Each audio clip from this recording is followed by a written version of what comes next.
자, 오늘은 에베소서 4장 6절에 있는 6장 4절에 있는 말씀으로 자녀들을 노엽게 하지 말고 주의 교훈과 훈계로 양육하라고 하십니다.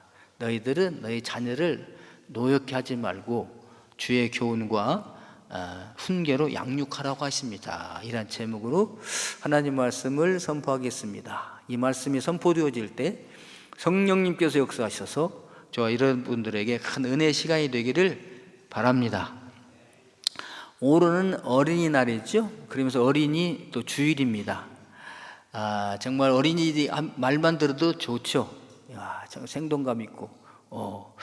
그 어린이들 작년에 금년에 2월달 통계를 보니까 19,362명이 출생을 했어요. 2월달에. 최근 4월달에 발표됐는데, 그러면은 작년의 숫자와 어떻게 되느냐? 3.3%가 감소되었습니다. 작년 2월보다 금년 2월이 이렇게 줄었다는 거죠.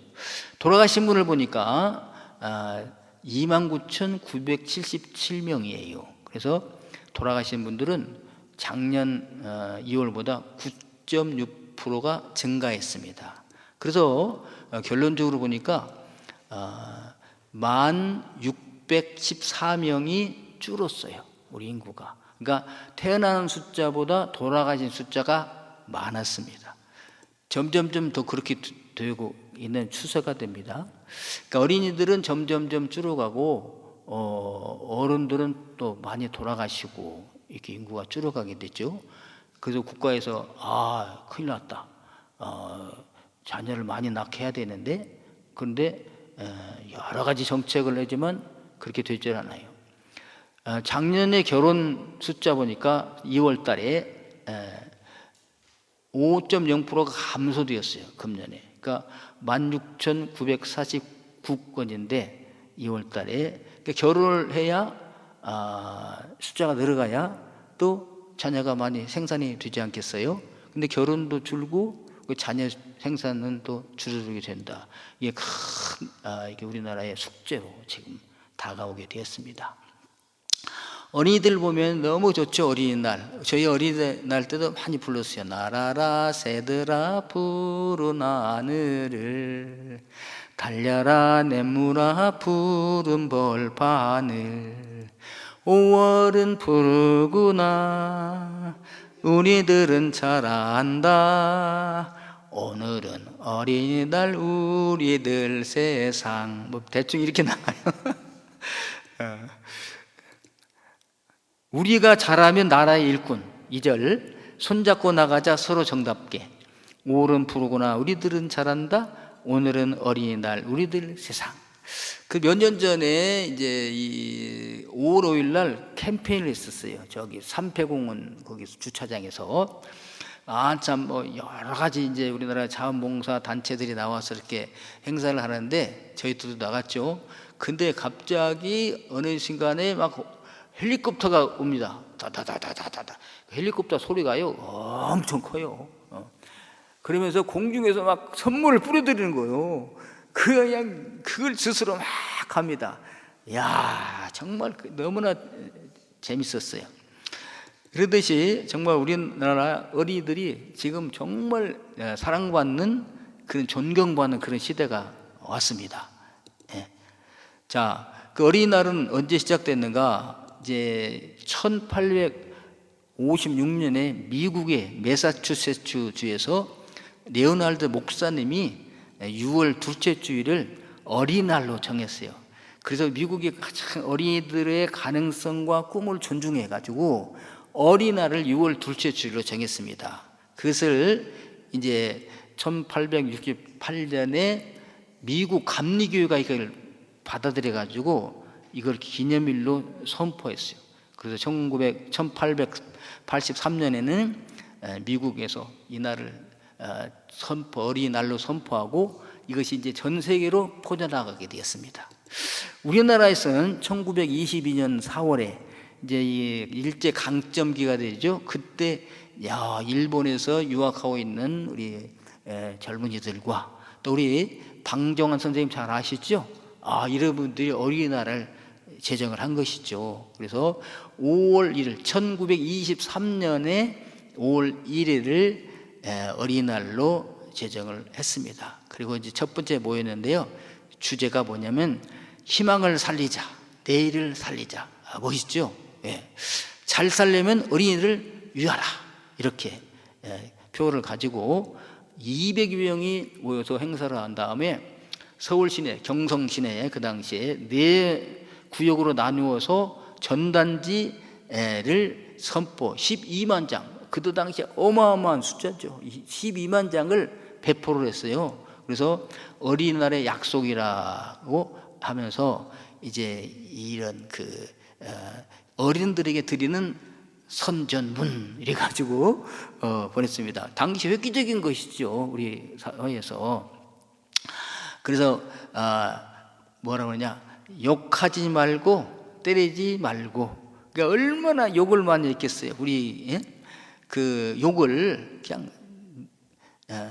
가지가지 욕을 많이 해요. 그래서 우리 선교사님도 오셔가지고 오직 하면 욕하지 않기 운동 가지고 욕표를 줘가지고 이 욕을 하게 하는 그런 운동도 했는데, 때리지 말고, 얼마나 많이 때렸으면, 욕하지 말고 때리지 말고 부리지 말자, 일 부리지 말라 그거지요. 그리고 이제 뭐냐면 이발이나 목욕을 때 맞춰 해주세요. 이 머리 깎는 거 목욕 때 맞춰 해주세요. 그리고 잠자는 것과 운동하는 것을 충분히 하게 해주세요. 이렇게 산보와 소풍을 가끔 시켜주세요. 놀러 가는 거. 이런 슬로건을 내걸었어요. 그때 당시에. 이렇게 시작되어서 이제 우리나라도 이제 5월 5일을 어린이날로 정했잖아요. 그리고 이제 우리나라는 어린이 헌장도 있어요. 또 이때 그 욕구를 많이 들어주는 것 같아요. 어린이 헌장에서 이제 아동 동화 작가분들이 모여서 만들어내는데 국가예색을 받아들였습니다. 첫째, 어린이에게 놀 권리가 있다. 노는 데 중심이 있어, 어린이. 그 다음에 어린이는 차별 없이 놀이 지원을 받아야 된다. 놀 권리가 있고 놀 수 있도록 지원을 받아야 된다. 그 다음에 세 번째, 어린이는 놀터와 놀 시간을 누려야 한다.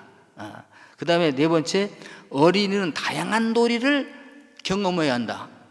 다섯 번째, 가정, 학교, 지역사회는 놀이에 대한 가치를 존중해야 된다. 전부 뭐에 중심이 있습니까? 놀이. 근데 지금 우리는 어린이가 이제 마음껏 놀게 해주십니까?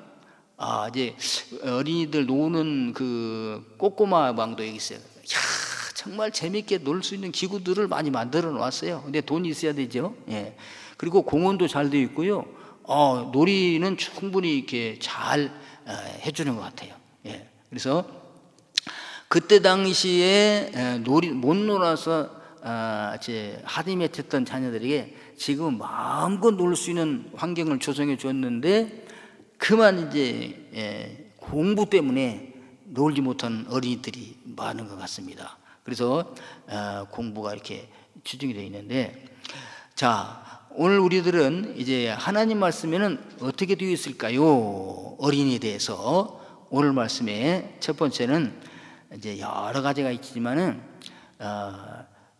자녀들을 노엽게 하지 말아라. 화나게 하지 말아라. 그거 어린이들을. 그래서 또 오늘 말씀에 또 아비들아, 어머니 포함, 너의 자녀들을 노엽게 하지 말고, 노엽게 하지 말아라.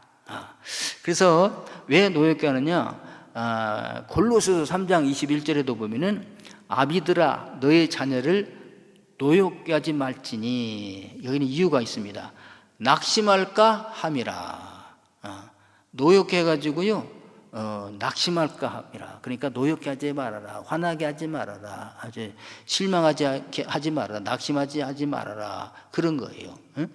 자, 그래서 우리들은 자녀들 앞에서 자녀들이 노하지 않게 하기를 힘써야 되겠습니다. 주님에게 명령이에요. 하나의 말씀이니까. 그래서 왜 자녀들이 노할까 화날까, 부모님들에 대하여 가만히 보게 되면요, 자녀를 욕구를 들어주지 못할 때 그래요. 예. 뭐 해주세요. 요구가 많잖아요. 이거 하고 싶어요. 근데 그건 안 돼, 하지 마, 이렇게.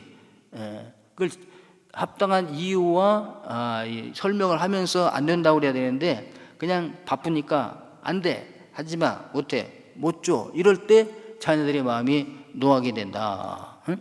그리고 자녀들의 마음을 헤아려 주지 못할 때, 내 마음은 이건데 자꾸 다른 말을 하니까 그게 아니라고 하면서 자녀들이 막 화를 냈잖아요. 네. 자, 그런가 하면 자녀들이요, 부모님은 사랑해서 그러는데 그걸 오해해가지고 자기 주관대로 어린지 그 얕은 지식 수준으로 생각하기 때문에 엄마 나빠, 아빠 나빠, 이렇게 해서 노하게 되게 된다 이거죠. 근데 이렇게 노하게 되면 어떻게 되냐? 낙심하기 쉽고 나중에 이 인격적인 어려움을 겪게 되기가 된다 이것이죠. 더욱이 자녀를 노하게 하는 건 뭐냐면 부모님들이 노하는 거예요. 부모님들이 화를 내고 노하고 때리고 이런 거.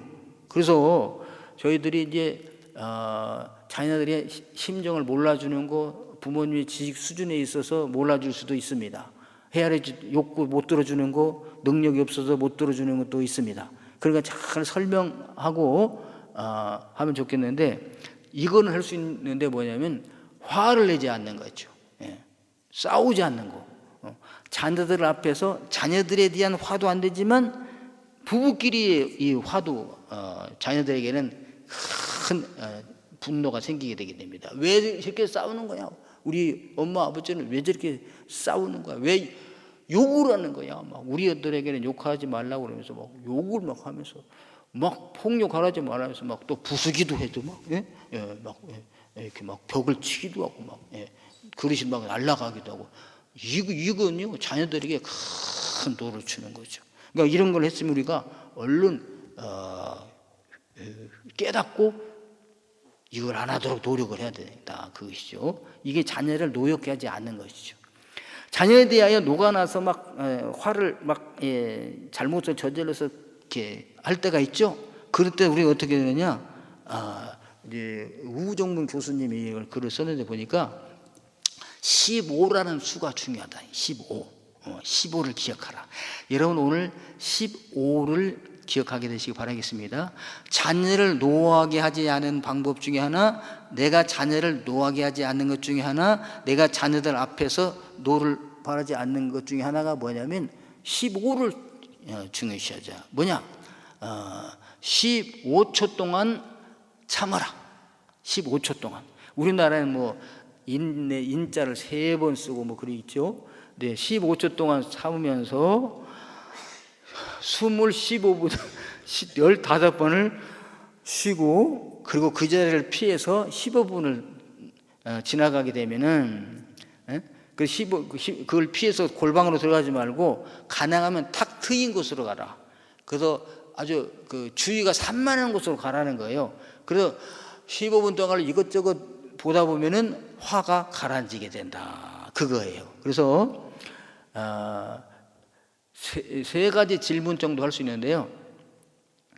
15분을 기다리면서 자녀에게 막 화가 나게 해서 화를 베풀게 될 때, 이 분노가 내 건강과 바꿀 수 있을 만큼 중요한가?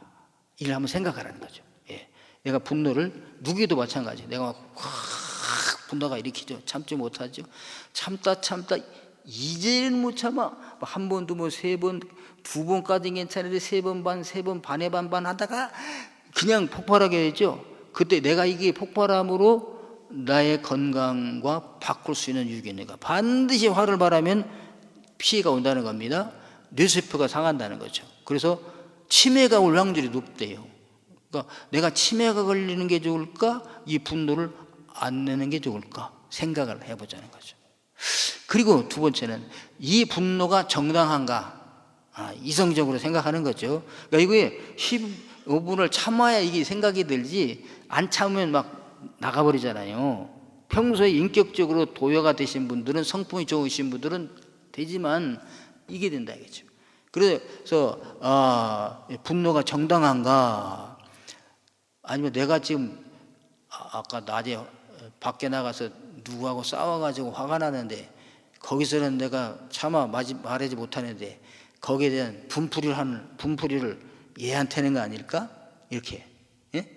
그걸 생각해 보라는 거죠. 이 화가 정당한가? 어? 그리고 내 이 화내는 것이 효과적일까? 내가 화내서 하는 것이 결과를 좋게 만들어낼까? 아니면 나쁘게 만들어낼까를 한번 생각해 보라는 거죠. 15를 생각하면서. 그래서 15초를 참으면서 15분을 숨을 쉬면서 15분을 이렇게 피해라, 그런 거죠. 그러면서 15가 중요한데요, 사람들은 자녀들에게도 마찬가지 15번을 잘 해주다가 마지막에 한 번을 잘못하면은 15번 잘한 건 다 잊어먹는답니다. 그리고 뭐가만 생각나? 한 번 잘못한 것이 딱 들어와가지고 우리 아빠 나빠 이렇게 된다는 거죠. 15번 잘해준 건 전혀 생각이 안 나. 그리고 마지막에 한 번 잘못한 것만 생각나. 이게 리센시 이펙트라고 그러는데요, 우리 사람들도 마찬가지예요. 결별하는 사람도 있죠, 떠나는 사람들.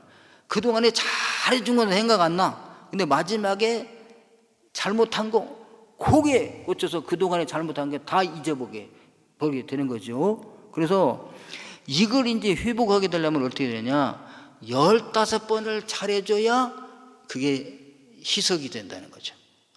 그러니까 얼마나 어려워요. 그러니까 15번 잘해줄 능력이 안 되거든, 안 될 것 같으면 한 번에 화를 내지 말자, 이렇게 이제 생각을 하자, 그것이죠.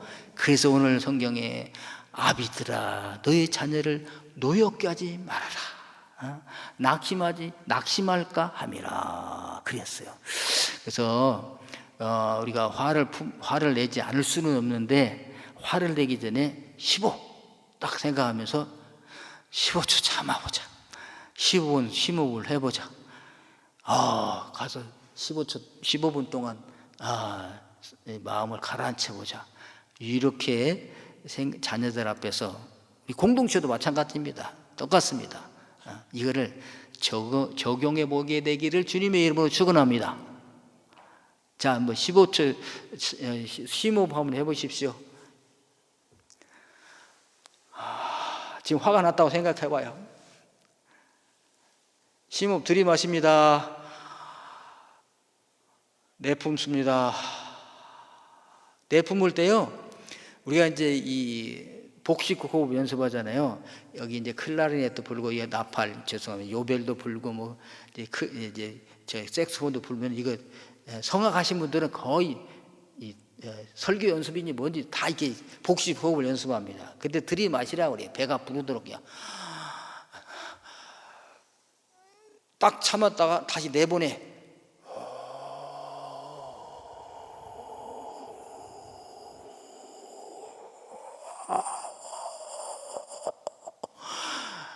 한번 해보겠습니다. 한번. 들이마십니다. 시작.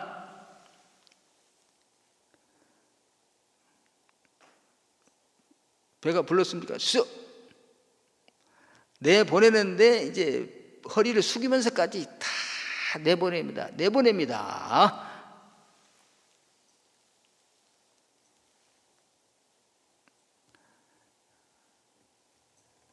아직 안 하신 것 같아요. 너무 조심스러워서 그냥 가만히 있어서 그림하시고, 이걸 이제 혼자 계실 때 해보세요. 화날 때 진짜 해보세요. 내보낼 때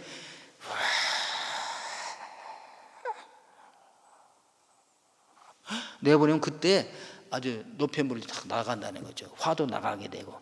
이렇게 5번 하면 거의 화가 다 사라져요. 그리고 이제 어질어질합니다. 어지러운데 뭘 할 수 있겠어요? 아이고 쉬어야 되겠다. 그러면 쉬다 보면은 화가 다 사라져요. 그렇게 해보시기를 바랍니다. 아멘을 하면 좋은데. 할렐루야. 왜? 이거 이제 성경에는 화를 내지 마라, 진노하지 마라 라고 했지만 어떻게 진노를 가라앉혀라가 나왔잖아요. 그건 이제 심리학자들이 이런 걸 발견되는 거, 연구하는 거죠. 이렇게 15번을 쉬면은 화가 가라앉게 돼 있구나. 구체적인 방법. 그래서 성경에는 원리가 나와 있고 구체적인 방법이 사회에 있는 우리 지혜로운 사람, 하나님께 기도하고 영감 받고, 하나님 우리 교회 성도님들은 왜 이렇게 화를 잘 낼까요? 화를 참게 하는 방법이 무엇일까요? 하나님, 야, 숨을 한번 쉬어봐라. 예? 어떻게 해요? 힘껏 들이마셨다가 내뿜어봐. 예. 어지러지네요. 그렇게 하면 화가 지나가느니라. 그걸 글로 이제 학문적으로 쓰는 거죠. 왜? 어찌하여 심호흡을 하면 화가 가라앉는가? 그리고 우리는 그런 분들의 도움을 받는 거죠. 여러분, 그래서 심호흡을 한번 하게 되시길 바라겠습니다. 언제 15숨을 숨을 쉬어. 그러면 화 내고 치매 걸리는. 근데 치매 걸리는 것보다 화 안 내는 것이 낫겠죠. 할렐루야. 자, 그 다음에 이제 그러면 어떻게 할까? 화 안 내고 주의 교훈과 훈계로 양육하라 그랬어요. 아비들아, 너희 자녀들을 노엽게 하지 말고 노엽게 할 수 있는 방법을 다 연구하고 동원하는 거예요. 그래서 문제는 노엽게 하지 않는 거지. 자녀를 노엽게, 아버지로 말미암아 어머니로 말미암아 화나게 하는 방법을 내가 다 하는 거야. 네가 잘못했기 때문에 그러지 않아. 잘못했어도 화내지 않고 가르칠 수 있는 방법 뭐냐? 주의 교훈과 훈계로 양육하라. 오늘 성경에는 오직이 있어요. 오직. 예, 오직. 예. 그래서 하나님의 말씀을 가르치는 거죠. 자녀들에게. 내 아이들아, 네 아비의 훈계를 들으며 네 어머니의 법을 떠나지 말라. 그러면 이제 주목사 너는 잘하느냐? 저도 못해요. 잘 못해요. 노력을 하는 따름입니다. 그러니까 우리가 너는 잘하냐? 그러시지 말고요. 아멘으로 받고 나를 돌아보면서 과거에 내가 이렇게 했구나. 앞으로는 저렇게 한번 해봐야지. 왜? 하나님의 말씀이니까, 학자들의 이론이니까 그걸 받아들이면 나에게 양약이 되는 걸 믿습니다. 네. 그래서 엘리라는 제사장이 있었습니다. 사사시대에 보면 엘리 제사장.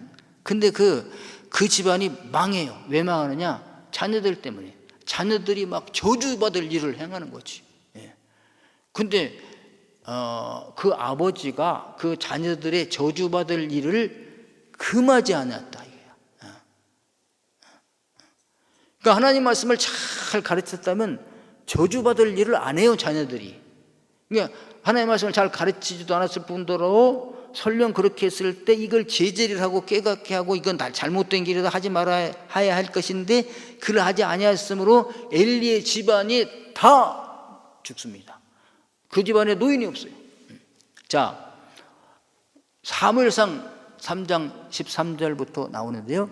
나 하나님이 그의 집 엘리의 집을 영원토록 심판하겠다고 그에게 말한 것은 영원토록 심판하겠다고 말한 것은 그가 아는 죄악 때문이 모르는 게 아니야. 알아. 그가 아는 죄, 그가 엘리 제사장이 아는 죄악 때문이니 이는 그가 엘리 제사장이 그가 자기들의 아들들의 저주를 자청하되 저주받을 짓을 자청하고 있어 아들들이. 그런데 금하지 아니하였음이니라 그랬어요. 그래서 우리들은요 잘못된 길로 갈 때 잘못된 길이라 가르치고요, 가지 말아라 가르치고요, 가면은 심판받는다, 저주받는다 가르치고요, 그래도 갔을 때는 제지를 해야 된다 그것이죠. 그래서 이걸 어떻게 하느냐? 회초리를 들어라, 그 매를 때려라 그것입니다. 매를 때려라. 그래서 체벌을 하지 말라고 그러는데요, 성경에서는 때리라고 했어요. 왜? 저주받을 짓을 하는데, 자기들만 저주받는 게 아니라 온 집안이 다 저주받은 일을 하는데, 그래서 잠언 보면요 10장 13절에 그 잠언은 인류 역사상 가장 지혜로운 왕이 솔로몬 아닙니까? 솔로몬 왕이 자녀가 많아. 부인이 1000명이 돼. 그러니까 얼마나 자녀가 많겠어요. 어떻게 자녀 교육을 하 이거를. 그러나 하나님께 기도해가지고 또 응답받아가지고 교육서를 쓴 것이죠. 그게 잠언이야. 마샬, 잠언. 그 잠언을 썼는데 10장 13절에 이렇게 나옵니다. 명철한 자의 입술에는 지혜가 있어도 지혜 없는 자의 등을 위하여는 채찍이 있느니라. 명철한 자에게 훌륭한 사람들, 지혜로운 사람 만나면 지혜가 만나요. 그러니까 세 사람 만나도 배울 거 있다고 그랬잖아요. 그러니까 지혜를 배우는데 지혜 없는 자는 채찍이 있다. 그 등에 채찍이 있다. 그래서 채찍으로 미련함을 몰아내라는 거죠. 잠언 22장 15절에 이렇게 말씀합니다. 아이의 마음에는 미련한 것이 얽혔으나 아이의 마음에는 미련한 것이 얽혀 있어요. 어린아이들은 차일드 라이크가 있는가 하면 차일드 디쉬가 있어요. 어린아이들은 정말 순진 천진난만하고 바라고 보고만 있어도 예쁘고 그냥 보고 또 보고 그냥 출근도 하신 정도로 좋잖아요. 너무 춘준하니까. 그런데 어떻게 거기에는 미련한 것이 얽혀 있다 이거죠. 그래서 징계하는 채찍이 이를 멀리 쫓아내느니라 그랬습니다. 우리 자녀들이 막 벌벌 기어다닐 때가 제일 문제입니다. 누워있을 때야 결국 어머니 적극적으로 무는 정도인데 이제 기어다니서부터 물불 안 가리고 기어다니잖아요. 그럼 어떻게 막 뜨거운 물 놨다가 이 주전자 같은 거 막 엎어서 그러잖아요. 그거 하지 말라 해는 뭘로 그냥 해. 미련하니까 이거 손이 어떻게 될지. 가스레인지도 막 가. 그러면은 채찍이 뭐냐? 한번 경험을 시켜보는 거죠. 뜨거운 주전자 물 넣어가지고 흘리지 않게 해서 손을 갖다 대려면 내버려 두는 거죠. 뜨거워. 막 울잖아요. 몇 번 하면 제가 뜨거운 거. 예. 뜨거우니까 이거 주전자를 멀리 치워버리잖아요. 그럼 교육이 안 되는 거지. 예. 또 만지고 싶어. 근데 딱 뜨거. 몇 번 하다 보면 뜨거운 거 안 맞이게. 이게 채찍입니다. 막 그렇다고 해도 노하지 않잖아요. 왜? 자기가 만졌으니까. 그걸 갖다 대줘가지고 야 만져. 그러면 이건 노하게 되는 거죠. 우리 어머니가 이걸 나를 뜨겁게 했구나. 노하는 거잖아요. 근데 자기가 가서 됐는데 뜨겁다. 깨달음을 얻는 거 아니겠어요? 예. 잠언 23장 13절에 아이를 훈계하지 아니하려고 하지 말라. 채찍으로 그를 때릴지라도 그가 죽지 아니하랴. 예. 안 죽어. 그러니까 죽을 만큼 때리면 안 되죠. 노를 바랄 만큼 때리면 또 안 돼. 예. 잠언 23장 14절에 네가 그를 채찍으로 때리면 그의 영혼을 스올에서 구원하리라. 지옥 갈 사람을 천국 가게 하리라. 채찍과 꾸지람이 지혜를 주거늘 임의로 행하게 버려둔 자식은 어미를 욕되게 하느니라 그랬습니다.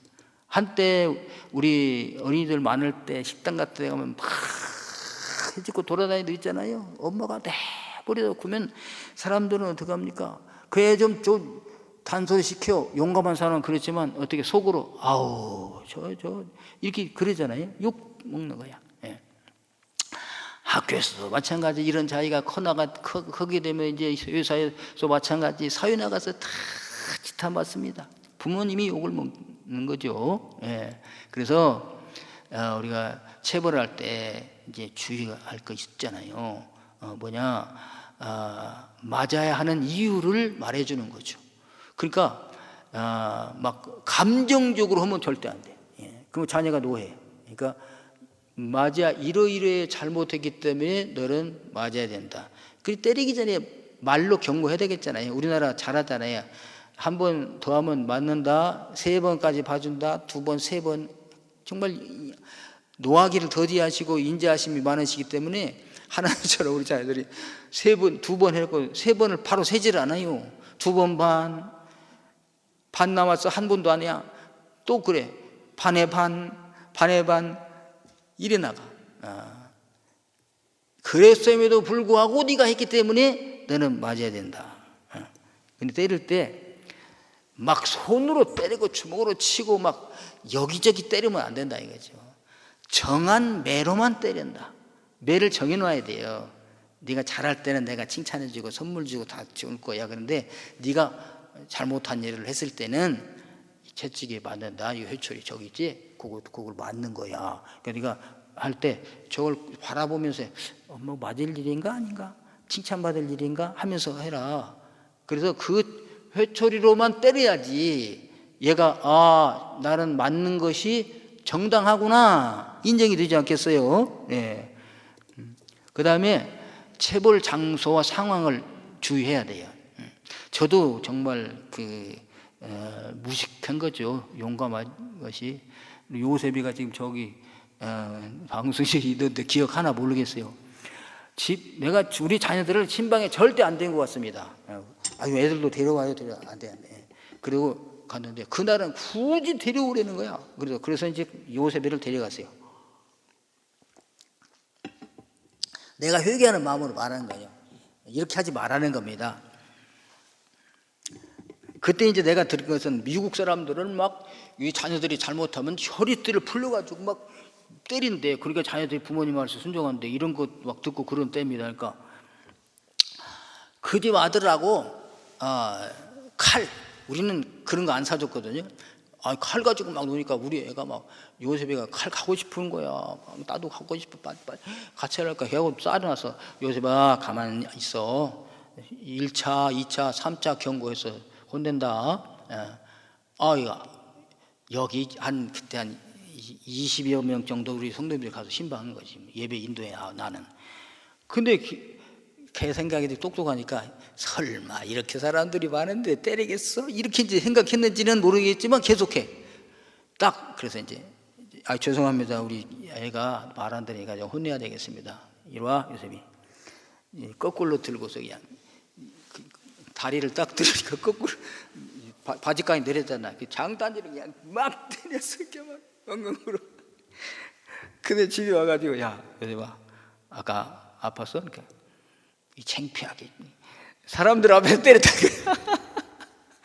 그렇게 하지 말라는 거예요. 사람들 앞에서 무한하게 둘이 있을 때 하라. 근데 이것도 효과적이 또 있어요. 그러면은 이제 먹으면 아버지 안 할 줄 알고 또 애들이 그럴 수도 있고요. 또 부모님들은 이따가 한다 그랬다 잊어먹을 때가 있어. 그러면 교육 효과가 체벌 효과가 덜한다 이런 거예요. 그래서 현장에 살아난 학설이 있지만 저는 자녀에게 거기서 창피함을 주니까 모욕감을 주니까 그렇게 하지는 않는 것이 좋겠다. 그러지 말라는 거죠. 체벌 장소와 이 상황을 유의해서 해라. 그래서 꾸중은 집에 돌아와 가지고 둘이 있을 때 아까도 이렇게 사용하면 안 들을 수긍할 자녀가 없죠. 예. 그 다음에 이제 아까도 말했지만 감정에 휩쓸려 가지고 감정에 막 씩씩거리면서 그냥 막 이러면서 그러지 말아라. 그 다음에 아이의 성격에 따라서 체벌한다. 그래서요 소극적이고 내성적인 사람은 때릴 필요가 없어요. 때리면 오히려 역효과. 그러니까 그들은 조용하게 쭉 설명하면 다 알아들어. 여기 이제 찬미전사이지만 우리 집에는 몽둥이가 있습니다. 처음에는 이제 야구망이가 있었는데 누가 치워버렸어. 아마 찬미 있을 때 찬미하게 아마 갖다 맞기 싫으니까 내다 버린 것 같아. 그래서 베이스 기타 대 있죠. 기타 줄이면 베이스 기타 대 그걸 갖다 딱 대신 야구 망매가 없어 이걸로 때린다 딱 그래가지고 어느 날 둘이 잘못했어요. 와 이제 찬양이 요셉이가 아니라 찬미 몇 대 맞을 거야? 5대요. 엎드려. 그래가지고 그걸로 그냥 때리는데 그 다음에 찬미를 때리기도 돼. 이거 잘못했어요. 때릴 필요가 없지. 뭐라고 때려. 그래도 맞아야 돼. 그러면 안 돼. 상처가 돼. 기억 하나 모르겠는데 그렇게 했어요. 그래서 외성적, 외향적이고 막 활발한 사람 있잖아요. 그런 사람은 때리는 게 효과가 있어요. 근데 내성적이고 소극적인 사람은 안 때리는 것이 낫다. 그 다음에 체벌한 후에 사과하는 사람들이 있어요. 미안해. 내가 아까 화나서 그랬어. 화나서 그랬다 하면 안 돼. 그래서 왜 맞았나 이걸 조용하게 설명해 가지고 내가 너를 미워해서가 아니라 너를 사랑하기 때문에 그런 거야. 이렇게 하면 이해가 되는데, 이제 막 감정적으로, 감정이 제일, 그러니까 절대 손으로 안 때린다, 아무데나 안 때린다, 아무 데서나 안 때린다, 이거 기억하고 있으면 돼요. 그래서 둘이 있을 때 하고, 그 다음에 꼭 매철이 딱 해서. 우리나라도 옛날에 그 궁중이라든지 귀한 집안에 가면 비단 주머니에다 탁 쏴 회초리 놨잖아요. 그 회초리 가지고 때리지 않았습니까? 이렇게. 그래서 어쨌든 체벌은 많이 체벌을 받은 사람은 자기가 커서 또 다른 사람을 때리는 사람이 된다는 거예요. 그러니까 가능하면 때리지 말고 뭐냐, 주의 교훈과 훈계로 양육을 하나, 그겁니다. 그래서 신명기 6장 4절로 9절 보면 네 자녀에게 부지런히 가르치며, 무엇을? 집에 앉았을 때든지 길을 갈 때든지 누워있을 때든지 일어날 때든지 이 말씀을 강론하라. 뭐 하나님의 말씀을 가르쳐라 그러죠. 길 갈 때에도 그냥 가지 말고 저 산을 누가 만드셨을까? 하나님 만드셨지. 이렇게 이 질서를 누가 만드셨을까? 하나님 만드셨지. 이렇게 전부 교훈을, 하나님의 말씀을 양육하고, 오늘 10계명 한번 해볼까? 이렇게 5계명이 뭐지? 뭐 이렇게 뭘 공경하라. 아 그래 잘하는구나. 이렇게 하나님의 말씀을 잘 해라. 이것도 언제까지 하느냐? 그러니까 체벌 사춘기 오기 전까지 그것도 효과가 있습니다. 사춘기 오기 전까지. 예. 이거 하나님 말씀을 앉았을 때나 길을 갈 때나 누웠을 때 가르치는 것도 사춘기 이전까지가 효과가 있습니다. 사춘기 이상 넘으면 같이 가려고도 안 하잖아요, 우리 자녀들이. 예? 근데 뭘 가르치겠어요? 머리가 컸는데 벌써. 엄마보다 알고, 엄마는 고리타분하고 아버님 고리타분하고 내가 더 잘하는데, 나보다 게임 더 잘해요? 뭐 야구대에서 더 잘하래요? 뭘 잘하래? 예. 없지. 그러니까 배우려고 그러지 않아요. 그러니까 사춘기 되기 전에 그때 한다. 그래서 이스라엘 백성들은 사춘기 전에 이 교육을 하고 체벌을 하지, 사춘기 딱 되면 12살 되면 너는 하나님의 말씀의 사람이다. 믿지 마. 그래서 말씀의 사람이라. 성인식을 12살에 해요. 그래서 예수님께서 12살에 성전에 올라가셨잖아요. 성인식으로 올라가신 거 아니겠어요? 그때부터는 이제 성인이냐. 왜? 하나님의 말씀을 많이 마르고 닳도록 읽고 듣고 터득이기 때문에 그 말씀 가지고 랍비들하고 대화가 가능하다니까요. 예수님이 그래서 랍비들하고 전혀 거스름 없이 대화를 했어요. 왜? 12살 이전에 이것이 끝났으니까. 12살 그때부터 가르치려고 하고 이건 옳다 그르다 안 됩니다. 그러니까 우리는 어떻게, 중이가 무섭다고 그러잖아요. 중이가 아니 다 컸는데 자기가 왕인데 지금 이제 거기다 뭘 가르치고 합니까? 그래서 우리는 12살 넘으면 이제 너는 성인이다. 그럼 뭘 가지고 살까? 네 속에 있는 하나님의 말씀에 비추어서 옳고 그름을 판단하라. 그래서요, 시편 119편에 보면은 청년이 무엇으로 그 행실을 깨끗하게 하리까? 무엇으로? 부모의 칭찬이나 회초리가 아니라 주의 말씀만 지킬 따름이니이다. 내 안에 있는 주의 말씀을 따라 행할 때 청년이 행실이 깨끗하게 나온다. 그런 말씀입니다. 그래서 시편 119편 105절에 주님의 말씀은 내 발의 등이요 내 길의 빛이니이다. 이게 뭐예요? 하루하루 한 걸음 한 걸음 딛는 것에 대한 안내자는 주님의 말씀이고, 그럼 내 인생의 뭔 목표, 희망, 어디다 내 목표를 살아갈까? 역시 하나님의 말씀이다. 이것입니다. 그래서 주님의 말씀은 내 발의 등이요 내 길의 빛입니다. 그래 너는 이 말씀 들고 살아가면 되느니라. 그래서 12살 넘은 아버지와 아들과 이제 동등한 대격으로 대화하는 거예요. 네 생각은 어떠냐? 내 생각은 이런데 하나님의 말씀은 어떨까? 그렇군요. 합의점을 찾아가지고 나가. 그러니까 유대인들은 이런 교육을 받는 사람은 부모님과 자녀 간에 세대 차이가 안 나죠. 하나님의 말씀으로 잘 양육이 되어져 있기 때문에 그렇습니다. 그래서 97세 아론의 147대 손 그 박사님이 우리 코엔 박사님 오셨는데 그분의 자녀가 50세 되는데요.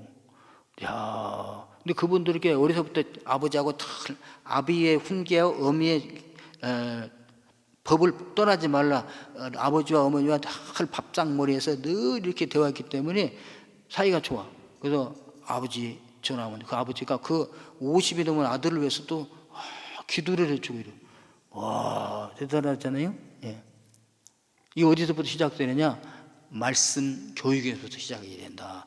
우리 이미 끝났는데 어떻게 해요? 그러니까 우리들은 우리 손자들에게 이렇게 하면 좋겠다. 근데 손자들 해도 그 안에 또 그 손자들의 아들 있잖아요. 아버지가. 그게 또 지장이 되면 못해. 그러나 우리는 최대한 이런 말씀을 기초로 해서 어린이날에 다시 한번 자녀 교육에 대한 생각을 해봐야 될 줄로 믿습니다. 자, 그러는 뭐냐? 천대까지 이르러 신앙의 명가를 이루시게 되시기를 바랍니다. 네, 그래서 자녀에게 가르치기 전에, 자녀에게 채찍이 들기 전에 내가 먼저 하나님 말씀을 마음판에 다 새기고, 지금부터 나는 어렸을 때 못했다 할지라도 지금부터 새기고 그 말씀대로 내가부터 살아가는 모습을 살아가는 거예요. 그냥 그럼 이 모습을 누가 보느냐? 자녀들이 다 보고 손주들이 보고 그것을 이렇게 체득을 하게 된다. 그것입니다. 그래서 너는 마음을 다하고 뜻을 다하고 힘을 다하여 내 하나님 여호와를 사랑하라. 내가 하나님을 사랑하는 거예요. 할 수 있는 한 마음을 다하고 뜻을 다하고 힘을 다해서 할 수 있는 것만큼. 그리고 오늘 내가 내게 명하는 이 말씀을 너는 마음에 새겨라. 그 다음에 이제 가르치는 것이죠. 우리가 가르치려고 벌써 생각하지 말고 하나님의 말씀을 잘 듣고 하나님을 사랑하고 그 말씀을 마음에 새기는 것부터 시작하게 되기를 주님의 이름으로 축원합니다. 그러면요, 최초의 교사가 부모잖아요. 예. 그래서 이제 할머니와 할아버지와 같이 사는 사람들은 할머니 할아버지가 그 두 번째 교사잖아요. 그리고 이제 어린이집 교사, 그 다음에 유치원 교사, 그 다음에 초등학교 교사, 이런 게 나오지 않습니까? 그래서 첫 번째 교사, 두 번째 교사, 부모도 포함되지만 그 부모님들의 그 신앙의 지식과 행위와 성품이 그대로 자녀에게 이렇게 젖어 들어가는 거잖아요. 해라 해서 나를 배워라가 아니라 이렇게 하시는구나 이렇게 하시는구나 하다 나중에 이제 그런 상황이 닥치면 우리 아버지는 이럴 때 이렇게 하던데 우리 할아버지는 이럴 때 이렇게 하던데 여기 나와가서 거기 슬 나오는 거죠. 이게 진짜 교사 아닙니까? 그래서 베드로 사도가 바울 사도가 디모데를 부를 때 그랬어요. 야, 디모데야, 내가 너를 보니까 너는 정말 믿음이 좋아. 너에게 거짓이 없는 청결한 양심이 있어. 그걸 내가 봤더니 그것은 내 속에도 있지만 너의 의조모 때부터 있었구나. 너 의조모 로이스와 내 어머니 윤회계 속에 있던 것이 너에게도 있구나. 아멘. 그러니까 어머니는 이게 아버지는 헬라인이야. 그러니까 어머니로부터 그 다음에 어머니의 어머니 외할머니로부터 받은 그 청결한 거짓이 없는 믿음과 양심이 인격이 그대로 내려와서 디모데가 가지고 있더라. 뭐 배워서 힘써서 노력해서 가진 게 아니라 그냥 흘러나와서 그저 가정에 이렇게 중요한 것이죠. 신앙의 전통이, 신앙의 명가가. 그래서 내가부터 이거 시작하게 되면 내 자녀 때에서 내 손자 때에서 이런 역사가 일어나게 되는 줄로 믿습니다. 예. 우리 주님은 자비롭고 은혜롭고 노하기를 더디하시는 하나님이라고 그랬어요. 저희들이 자녀에게 너무나 쉽게, 자녀뿐만 아니라 부하 직원에게 아니면 친구들에게, 이웃에게, 동료에게 너무 화를 빨리 내지 말고, 우리 아버지는 노하기 더디하신 분이니까 얼마나 오래 참고 인내하시는 하나님이십니까? 숨을 최소한 15번 쉬시면서 참으면서 더욱이 힘쓰고 노력해야 될 것은 하나님을 본받으시고 내 마음이 벌써 평화를 누리는 분들 되기를 주님으로 축원합니다. 어린이집에 내가 어린이에 뭐 사줄까? 사줘야 돼. 예, 선물해 줄게 해줘요. 근데 그보다 더 중요한 것은 내가 우리 자녀들 앞에서 어떤 모습으로 비춰주게 될까? 그것도 생각이 전에 내가 어떻게 하나님도 사랑하고 주님과 교제하게 할까? 이거에 관심을 두시는 우리 어르신들 되기를 주님의 이름으로 축원합니다. 그래서 오늘 찬송가 412장 내 영혼의 그 깊은 데서 맑은 가락이 울려나네. 이 모습을 가지시고 평화를 주시고 이 모습이 가정에서 나타나고 이것이 배우자에게 나타나고 자녀에게 나타나고 이웃에게 나타나는 그런 분들 되기를 주님의 이름으로 축원합니다. 네. 인자하시고 자비하시며 노하기를 더디하시는 아버지 은혜와 사랑을 감사합니다. 오늘 저희들이 귀한 가정에 자녀를 주셨는데 하나님 그들을 사랑하지 못하고 바로 가르치지 못한 건 용서해 주시옵소서. 그들 앞에서 너무 쉽게 화를 내고 했던 것을 다 용서하여 주옵소서. 오늘 시간 주님 앞에 고백합니다. 주님의 성품을 담게 하여 주옵소서. 주님의 성품이 내 인격이 되게 하여 주옵소서. 그래서 내가 가는 곳마다 주님의 향기를 바라게 도와주시고 주님을 드러내는 자들 되게 하여 주옵소서. 감사하며 예수 그리스도 이름으로 기도하며 또 귀한 예물 주님께 올려드립니다. 아버지 기뻐 받아 주옵소서. 흠양하시고 축사하시사 이 예물에 담겨져 있는 기도의 제목들이 다 이루어지게 도와주시고 정말 신앙의 명가가 되어질 수 있도록 물질적인 면에서 또 경제적인 모든 경서적인 면에서 지적인 면에서 온전함을 이루게 하여 주옵소서. 감사하고 예수 그리스도 이름으로 기도하옵나이다. 아멘.